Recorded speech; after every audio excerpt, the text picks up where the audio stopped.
I'm Priscyll. I'm an assistant professor at the Swedish Defense University, and I'm also the director of Fundación Luvo, a feminist and anti-racist collective. Feminist Militancy is a graphic novel about the women of the Revolutionary Armed Forces of Colombia. It tells the story of two guerrilla fighters that has been part of the armed struggle, and then it sort of go through their transition to the civilian society. So in this graphic novel, we follow their story, and it's sort of a mix of the stories that have been told to me when I was doing my research during my PhD dissertation, and they're kind of a fiction that tells a story about the different texture of their militancy, both in the armed struggle, but also as a feminist combat.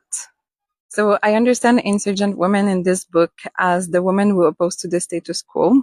They are both opposing to gender-based violence, but also class-based violence. And in the context of this graphic novel, it's mainly women from the Farc that has been involved in leftist contentious politics. They are also doing this both in armed struggle, but also in feminist combat. So they mainly base this expression on also the inheritance from the Latin American struggle in revolutionary struggle.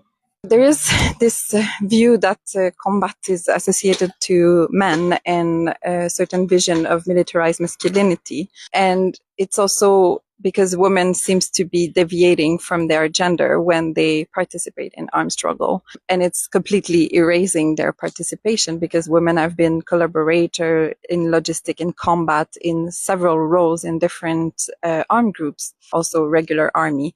So there is sort of an historical erasure of their participation in armed conflicts. I think that's one of the main things that I've learned working with the farianas, because they have a very dynamic and active view on peace.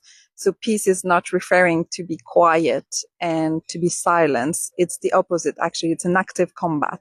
So that's what the graphic novel is trying to show. It's trying to show that it's not because they lay down the weapons that their political struggle ends. On the opposite, they continue to be insurgent. They continue to fight for their right and against oppression. The idea of peace is a bit contested in this graphic novel, because then we associate peace with the lay down the weapons, sign a peace agreement.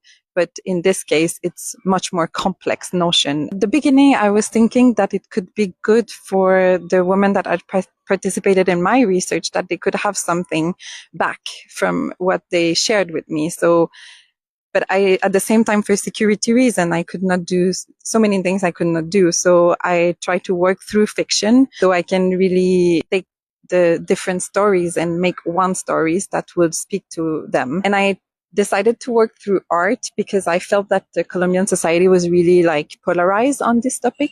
And it actually really worked, I think, in a way, because it opens the discussion because of the visual, right? It's both a way of researching, but also disseminating the result of the research. So I didn't want my thesis to just stay in the repository of the library.